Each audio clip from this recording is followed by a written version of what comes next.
we forget that the lust of the eye, the lust of the flesh, and the pride of life is what's stopping us from experiencing that. We can't, I have to include myself, we can't go up to the mountain of God with those things being our baggages. These things are strategic.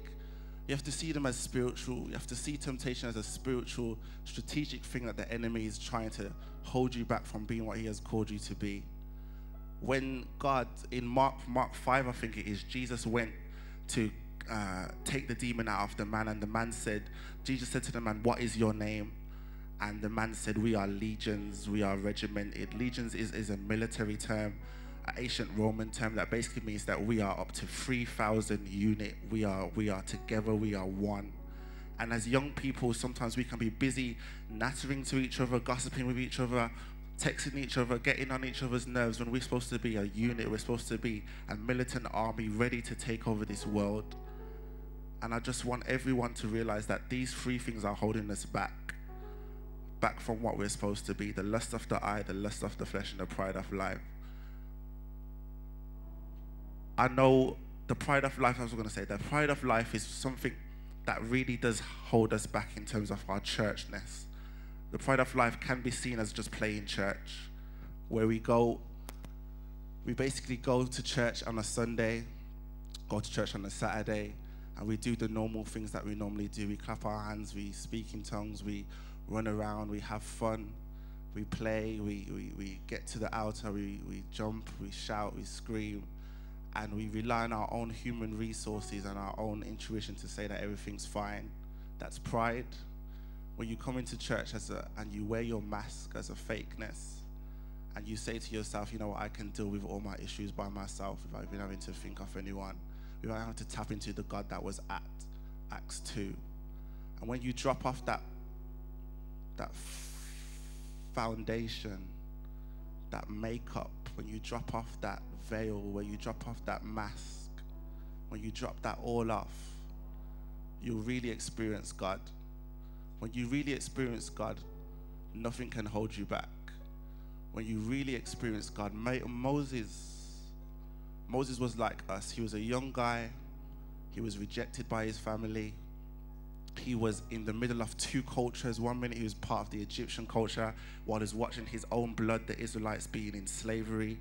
He had stepfathers, step-uncles. He knew the logic and the knowledge and the understanding of the world, yet he saw his own blood in complete poverty and complete oppression. Moses went from being stammering to being a murderer. He went through all sorts of stuff, and God completely saw him naked. He saw him naked. He saw everything that he was, yet he still made him do what he was called to do. And what I'm trying to say basically is that God has got a call on each and every one of your lives to just come to this mountain that we're going to go to and be fake. I know it's not a hype word at all. I don't want you to be fake about what you're going through. I don't want you to be fake about what God has got plans for you.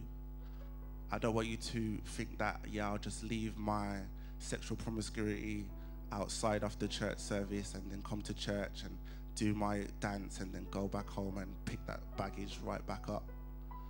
And there's many of you in here that are struggling with that kind of stuff. There's many of you that are struggling with insecurities, with low self-esteem. Many of you don't know your fathers, and so you're searching for your dad in men, in leaders, in just father figures. Anything that can smell like a dad, you will wrap your arms around. Many of you men are struggling with just being a man. I know what it's like to struggle, just having to battle insecurities and fears and wondering, how do I do this? Why should I? As you know, I sing with a high voice, so I went through a lot of insecurities thinking, why am I singing like this? I sound gay. I want to sound like this. I hate my voice. I went through, for me to get on stage and talk to you like this is just a miracle all by itself. But God wants you to know that the same way I can make it through, you guys can make it through too. And when I've done that, when I was able to get into that place when I was able to go to my own upper room, the power of God transformed me to a place that I've never been to again. I can never go back to the place that I was because of what I experienced. And God wants you to experience that as well, but you can't experience that without being transparent in his presence. God's presence is like a hospital. It's like a surgery. You can't get surgery wearing all your clothes. You have to show your back parts. You have to show your pains. You have to show your wounds in order for them to be operated on. And I feel that this morning, before we go into the mountain, we have to just let go of all the baggage. We have to let go of all the baggage. You have to take your sandals off, take your insecurities off, take your criticisms off. And it's so easy just to come to church and just think, yeah, here we go again. I've tried before and it's failed. But just like on the upper room, they were not able at all to go back to where they were. They went out into all the world and preached the gospel, and souls were saved. And we're here because of what happened on that day. 50 basically means Jubilee. It means that on the day of Pentecost, a Jubilee took place. All debts were cancelled. All slaves were basically told, you are now free. Does anyone want to be free this morning? Some of you are struggling. I saw that some of you someone in here has been raped. I saw that someone in here has been dealing with being molested. Someone in here is basically, you can't help but steal, and you want to stop stealing. And you come up to the front. It's nothing that you steal, it's that you've found yourself in such poverty and you don't want to ask your parents for anything, so you just rely on your own resource, the pride of life. Lust of the eye, lust of the flesh. And God wants to heal you this morning. That's the only reason why I came on this stage, is because God wants to heal you this morning, so that you can experience him, and not only just experience him in a wonderful way here, but when you go back home in your own bedroom, you will have an upper room experience. Some of the guys in here, you struggled with being insecure, you struggled with fear, trying to fit in, trying to be somebody.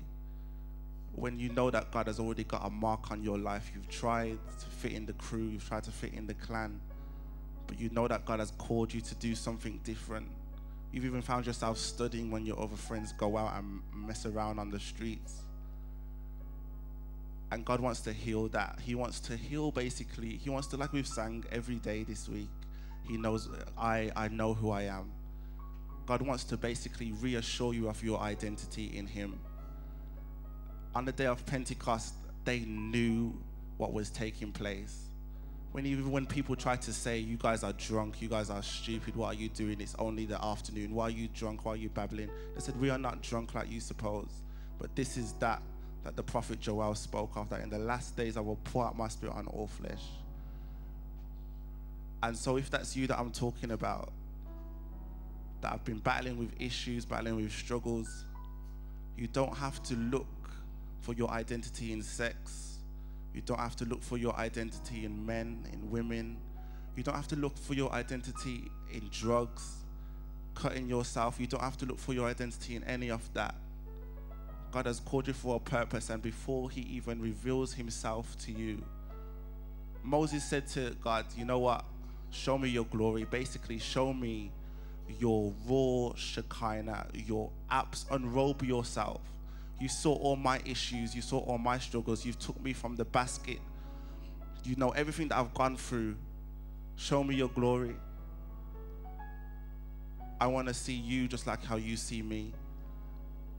And God said to him, you can't see my face, because if you see my face, you will die. But I will show you my back parts. When God showed him his back parts, he was able to write everything from Genesis. In the beginning was the world was without form, all the way up. No one else could write that except for him, because he saw the revelation of God. When you get into God's presence, you are able to have a revelation of him. You're able to know who you are. You're able to infect your community. And I believe that God wants to do something incredible this morning. He wants to let you leave here completely changed. Not just charged, but completely changed. So that when you go home, the atmosphere in your house changes just because you're there. No matter what your parents say, no matter what people may say, the atmosphere changes just because you're there. So if everyone could stand on your feet real quick.